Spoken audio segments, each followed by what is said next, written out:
Hello, hello, hello.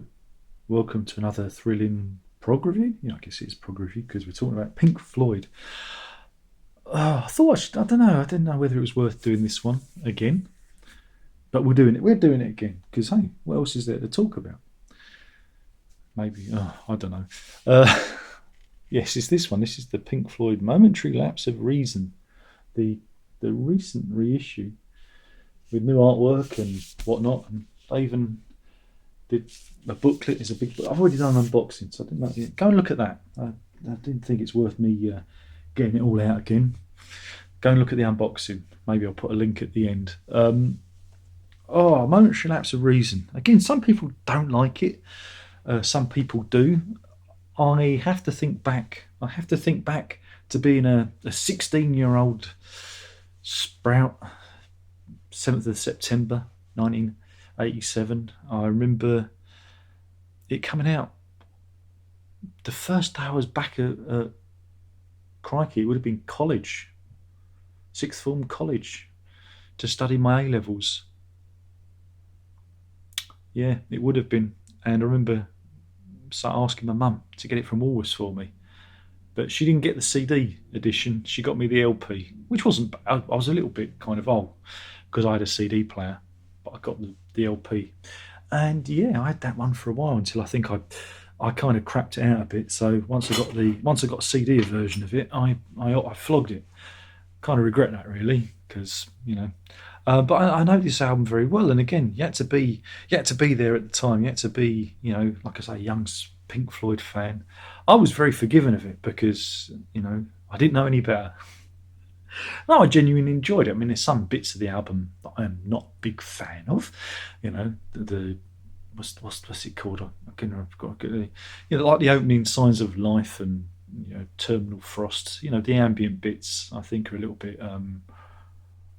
New Machine. Those bits are a little bit. They work better live when they did the uh, Delicate Sound of Thunder tour and the other one, Pulse. When they played these tracks, then I thought they worked a bit better then on the album. I thought it was just a little bit fillerish, but it was a product of its time. It was a product of the 1980s. Indeed it was. And there are a couple of tracks on there, Learning to Fly, One Slip, that I really like One Slip a lot. That's because Phil Manzanera basically wrote it. Yeah. So there you go. We must remember that also on this record, Richard Wright didn't really contribute. He did, but he didn't. I think for contractual reasons. I think there was issues going on. So, in the mythos of Pink Floyd, did he or didn't he? And that's one of the reasons why we have this new version, this new updated version from 2019. It was originally released part of the later years box set, and I talked about it then, and I'm talking about it now. Again, it's a bit like Mason's contribution because again, there's some debate on what drums he actually played because there's an awful lot of guest musicians, guest drummers, and whatnot on here. On the original mix of the album, I think again this is another way of like restoring him to the history of the album. Again, like a lot of albums from the 80s, it has a particular sound because it uses particular equipment, synthesizers, recording processes. The 80s had a very interesting take because we had the CD as well. They were mixing and mastering for CD. That was a new thing rather than for vinyl. And so music production in the 80s went through this kind of. We went through like the analog from the was it 50s, 60s, 70s. It reaches its peak in the 70s with multi-track recording, and then we go into the 80s and we start. Everything starts getting a little bit more digital until to like the end of the 80s and the turn of the to the 90s when we have fully digital productions, recording. But yeah, so yeah, a lot of albums, a lot of big albums by bands. I mean, if you want to do prog, let's do Yes and 90125. But the likes of Kate Bush, Peter Gabriel, Genesis, all their albums in the 80s have a certain sound to them, and that's dictated to by the equipment and technology that was around at the time. And what we see with this remix, this new one, is Gilmour trying again. I think he said he was trying to bring it more in line with the Division bell, so it wasn't such a jump. Again, and you can this is how different. I mean, take for example, I'm going to use Peter Gabriel. Take So, the production on So to the production on Us.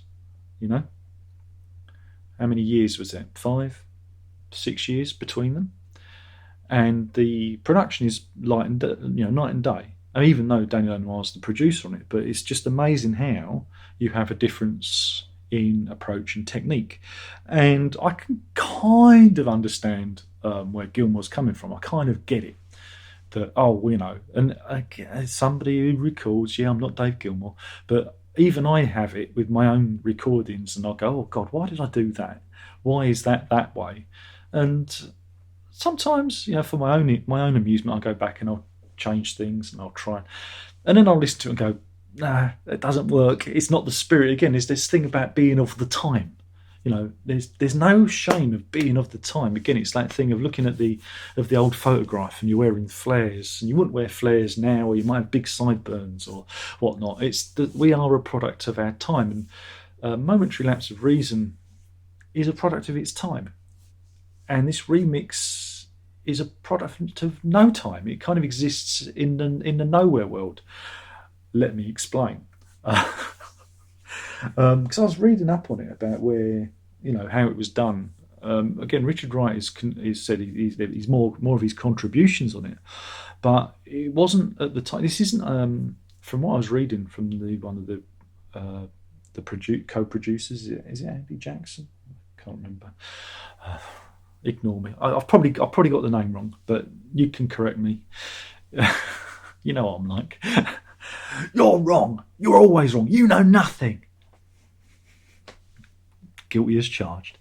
Was saying how they didn't have any material of the time. I think they may have had a little bit of material from Richard Wright playing at the time, but a lot of what they've dropped into this mix is stuff from the live tour that they managed to isolate, keyboards, backing vocals and whatnot. So that's curious. So it's really a kind of a composite. I know Nick Mason's gone in and done some, pulled off, excuse me, some of the more electronic and drum machine stuff, and added, some, proper acoustic drums. But again, I think he's had more practice now because he's got his Saucer Full of Secrets band, and he's kind of playing more. Back in those days, back in 86, 87, when this was being put together, I don't think he was. I think he was driving his cars, wasn't he, more than drumming? So I think that's probably why there's a lot of guest drummers on it.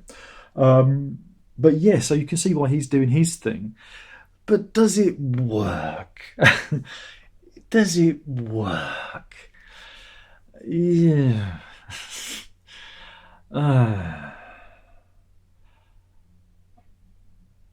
No. That's the short answer. It is an utterly pointless exercise, unless you're one of those fanboys, and I'm using that in the derogatory sense, who really bristle when they hear the old production and they have a real issue with, that previous version of the album. And there are people out there who go, "Oh, it's the 80s." You read them I can imagine there's people on forums and comment sections that just haven't managed to square that circle, that just can't handle that Floyd sounded like that Floyd then, because Roger Waters wasn't there and there's all these guests and whatever. But again, for us young sprouts at the time, we listened to it and we appreciated it for what it was. And they probably, like, in this case, it's more authentic. When it's patchworked from live material, and you've got new, I think some of the decisions kind of strip the heart out of what made the original mix original. I don't think it improves on it. I think it's great. Again, in the box set that they had, it's a great extra. Good that they broke it out, I suppose. for the people that couldn't afford the box set. But then there's the whole cost. We can talk about that. So, should you buy this copy of A Momentary Lapse of Reason? Only if you're a completist, only if you really, really bristle at 80s production and you can't stand that original one, then you're gonna get something from it. But other than that, it's a bit of a folly. It's Gilmour's folly. He's got the time and the inclination, to mess around with this stuff, recast it in his own image. But whether or not that makes it any better, I'd say I don't think there is an improvement. I don't see any improvement to this. Sometimes we've got to live with those flared trousers it's getting white. The white beard. We've got to live with that stuff because that's it makes us who we are. And it gets a little bit tiresome when people keep going back and remixing and rejiggering just for the sake of it. I wouldn't mind if there was, I don't know, new performances. I think there's a Gilmour vocal on there that's been altered. But again, I think that's even from a live performance. It wasn't a take from the time. So it's really a kind of like I say, composite, reimagined version. And I don't know how you feel about that. Is that a good thing? Is it a bad thing? I don't know. It's not like they've found an album of alternate cuts, and there are bands, who go through the archives and they find alternate versions that were recorded at the time, and they represent the album in these alternate cuts. They have a value. I don't necessarily think that they necessarily replace the original mix, but they bring something else to the table. They were of that time. These were decisions that we didn't make. Gives you a little glimpse of an alternative. This isn't that. This is someone going, I don't like this. Can we get someone in to do that? Blah, blah, blah. What you got on that tape there from a live gig? And that's what you're getting. Now, this would be fine if this was a regular priced album. If this was, I don't know. Well, I don't know what they're doing for the. I have to pull up. Let me just pull up Amazon. I know that the vinyl is 40 quid because it's 45 RPM pressing. I know that it's 40 quid for the vinyl. It is 40 quid for the audio CD with the Blu-ray, and same for the DVD. If you buy the single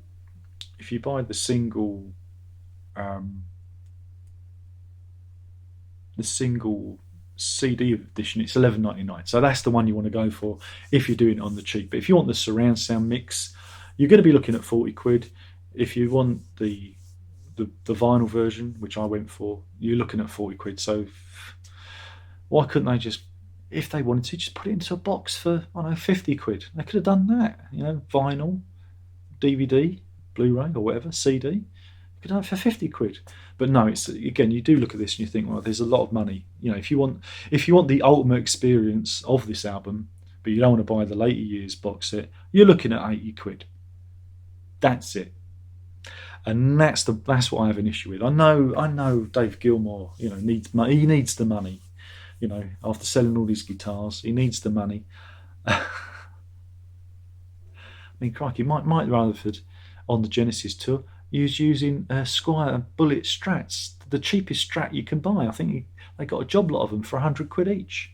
Very interesting story. That I was going to do a video about that, but yeah, I don't know. It's an incredible folly, and it's for the diehards. So yeah, maybe you'd be able to stream it. I don't know if you can stream it off of Amazon or stream it off of YouTube or whatnot, or Spotify. Go and do that instead. Unless you're a diehard, and that's the problem. Some of us, we have to have the collection. We have to have the spines lined up. Otherwise, we get a little bit. And that's what they're preying on us. They're preying on us. But for the rest of you who are just a casual viewers, give it a swerve. Avoid it. And yeah, just like I say, stream it or buy the cheapest CD edition. But if you like surround sound and you like vinyl, boy, are you going to pay through the nose for this. And that is where I have a very, very big issue. So yeah, I hope you've enjoyed my ramblings. Hopefully I haven't been too inane and unprofessional. And no, I was in that video the other day. Yeah, I said I talk bollocks. Apparently, you would let me know if I talk bollocks, wouldn't you? Anyway, I've been talking about a momentary lapse of reason, a reimagined, remixed, and updated. It's got one of those soft. It's got one of those soft sleeves, and yeah, this one's been spread out over 4 sides. So I have to keep turning it over. Bloody thing. What's that all about? Yeah, thanks for watching. Don't forget to I don't know. Should we do the YouTube thing? Don't forget to like and subscribe. Or, right, this is really good. What you can do is you can thumbs it down to hell, because as I've proved on that Stephen Wilson video, which might not exist because I might have deleted it, but I had over nearly 400 thumbs downs, which is I'm so proud of, and it's still recommending it to people's inboxes. People say, "Why am I being recommended this? This is trash." It's because whether you do that or that makes no bloody difference. It's engagement. So if you want me to rise like a phoenix from the cesspool of terrible takes that I live in, I need you to slam. I need you to get your big flaccid dick out, and I need you to slam that thumbs up button or that thumbs down button, whichever way you.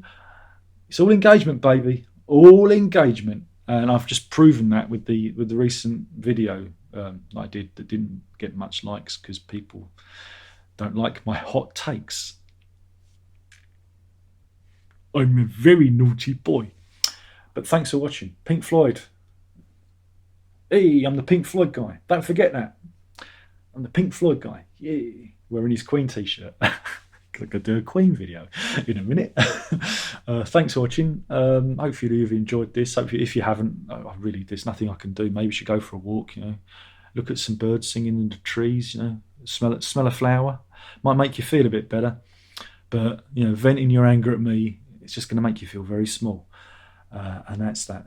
There's no more thing left to say. And you know what that is. And that is PROG, PROG, PROG, PROG, PROG on